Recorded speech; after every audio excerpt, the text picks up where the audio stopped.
पंडित का परिवार ज्यादा बड़ा नहीं था।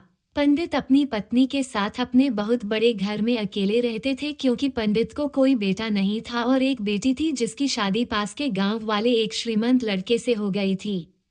पंडित ने शादी से पहले अपने होने वाले महानुभाव से जांच की थी और अपनी बेटी का भविष्य भी ठीक से पढ़ा था तब वो बेटी की शादी की थी।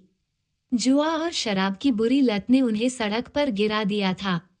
अपनी बेटी की ऐसी व्यग्रता देखकर पंडित की पत्नी काफी दुखी थी और अक्सर पंडित जी कहते थे कि तुम उनकी मदद करो आओ।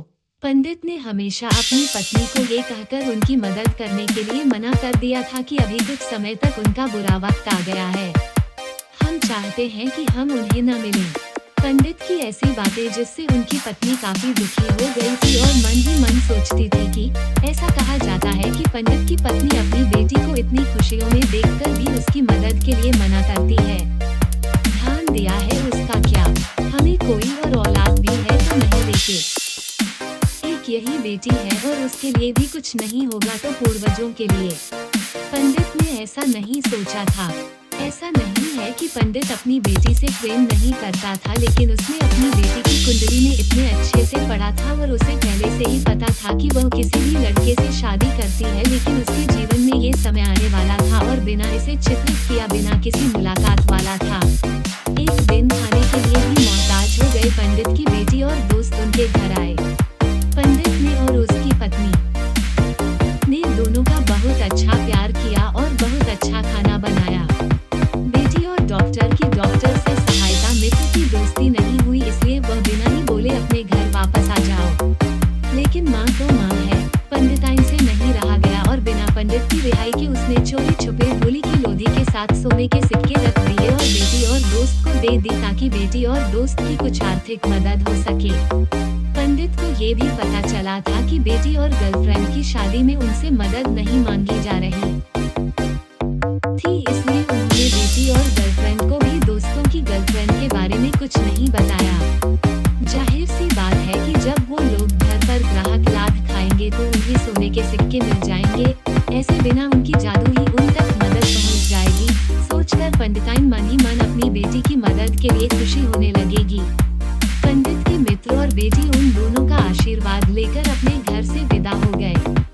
उन दिनों में घोड़ा गाड़ी या बैल की व्यवस्था नहीं थी। पैसे होते हैं तो और नींद की चोरी से ना भी व्यवहार होता था। बेटी और डॉक्टर का गांव पंडित के घर से कोसों दूर था, फिर भी डॉक्टर की कमी के कारण वह अपने गांव की तरफ निकल पड़े।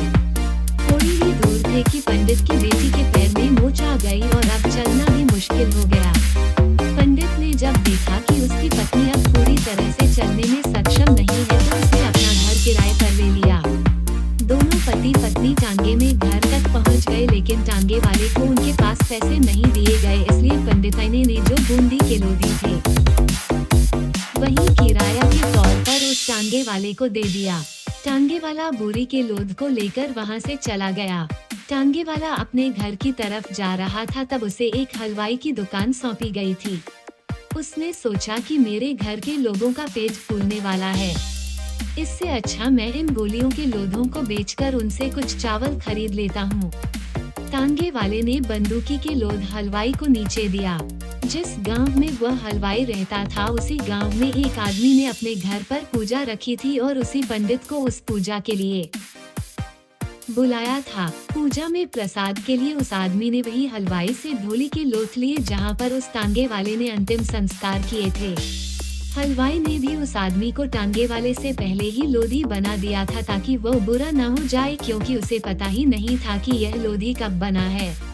पूजा समाप्त होने पर दक्षिणा और ढोली के लोध लेकर जब पंडित अपने घर आए और खाना खाने लगे तो प्रसाद में लटकी लकड़ी के लोध से सोने का लोध निकला।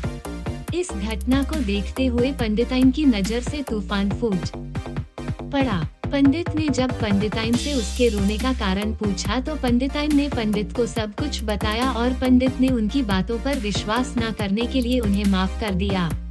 पंडित ने पंडिताइन के फूल पोछे से कहा कि शादी की तरह मैं भी हमारी बेटी को बहुत प्यार करता हूँ, लेकिन अगर हम उनकी अब मदद करते हैं तो मित्र अमेरिका हमेशा ऐसे ही मदद करते हैं और अपनी बुरी आदत को कभी नहीं छोड़ेंगे। पंडिताइन भी अब पंडित की बातों से सहमत हो गईं। 2-3 महीने चले गए।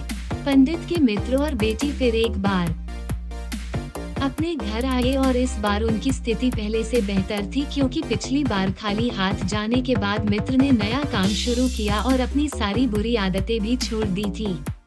दोस्तों, किस्मत का लिखा नहीं बदल रहा। ये कहानी आपको कैसी लगी? क्या आप भी चाहते हैं कि आप पर विश्वास हो या फिर आप